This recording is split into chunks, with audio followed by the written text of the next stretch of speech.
L'Assemblée des professeurs du Collège de France a décidé de créer une chaire Migration et société.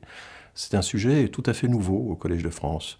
Il y a eu dans les années 50 un professeur qui détenait une chaire coloniale, Robert Montagne, qui avait déjà fait des études sur les travailleurs marocains, mais au fond c'était quelque chose de très ponctuel. Donc c'est la première fois que l'on met en avant cette donnée fondamentale que les migrations et les sociétés sont des choses qui interagissent. Il n'y a pas de société sans migration, et les migrations ont un impact direct et considérable de longue durée sur les sociétés.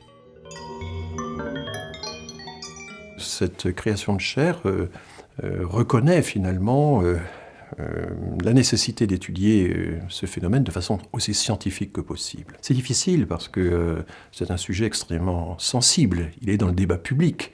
Les chercheurs ne sont pas les seuls à parler de migration. Tout le monde a son sentiment sur les phénomènes migratoires. Ce qui rend les choses un peu difficiles, c'est que vous avez quelques grands événements qui attirent considérablement l'attention. Et là, évidemment, nous pensons tous à la grande vague des exilés ou des réfugiés du Proche-Orient qui est apparue à partir de la fin de l'été 2015. Et cette vague considérable, certains ont parlé de tsunami, nous fait un peu oublier le fait qu'il y a aussi l'océan, je dirais, avec sa palpitation ordinaire, il y a un ordinaire d'immigration.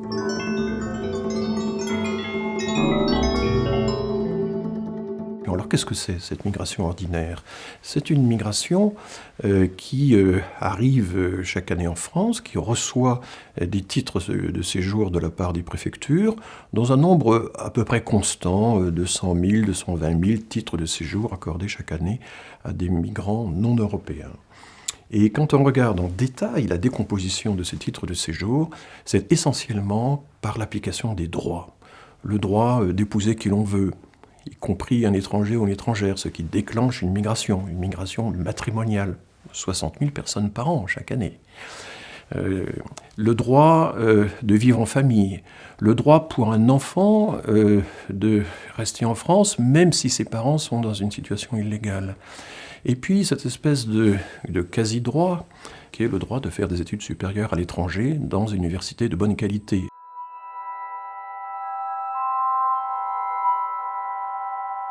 La marge de manœuvre de la classe politique par rapport aux migrations est extrêmement étroite, puisque finalement, plus de 80% des migrations que nous recevons chaque année sont des migrations en application des droits. Alors on pourrait dire, mais nous sommes souverains, et après tout, il n'appartient qu'à nous, la France, d'appliquer ou de ne pas appliquer ces droits. C'est plus compliqué que ça, c'est qu'en fait, nous avons signé des conventions internationales, la Convention internationale des droits de l'homme, signée en 1948, au Trocadéro, après 60 sessions de travail. Ça n'est pas quelque chose que l'on peut, comme ça, abolir d'un claquement de doigts à la faveur d'une campagne électorale. La Convention européenne des droits de l'homme, certains hommes politiques ont dit qu'on pouvait peut-être s'en retirer, la renégocier. C'est extrêmement compliqué, parce que ça implique un très grand nombre de pays.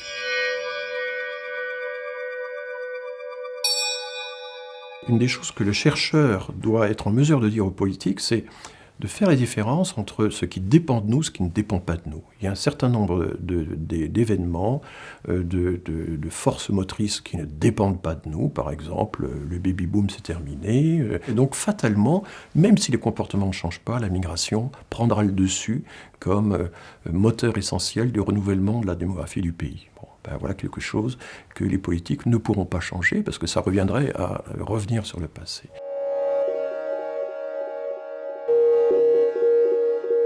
Donc je pense que le politique sera beaucoup plus efficace s'il se concentre sur des problèmes qu'il sera capable de résoudre. Et il y a la question de l'intégration, et notamment la question de l'intégration de la seconde génération. Toutes les enquêtes montrent que la seconde génération a un taux de chômage plus élevé que la première. Donc ça, c'est évidemment un problème considérable qui sera traité dans le cours. Comment s'y prend-on pour mesurer les discriminations ? Et puis, il va falloir aussi travailler sur les questions de nationalité, par exemple, le droit de la nationalité. Ce qui est en jeu là-dedans, ce sont les voies de l'intégration. Alors, il y a tout un débat, intégration, assimilation, mais on peut ajouter d'autres choses.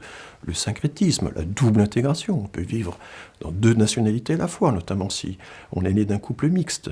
Donc on va essayer d'ouvrir un peu l'éventail des possibles, au lieu de s'enfermer dans des débats tout construits et dans des idées reçues.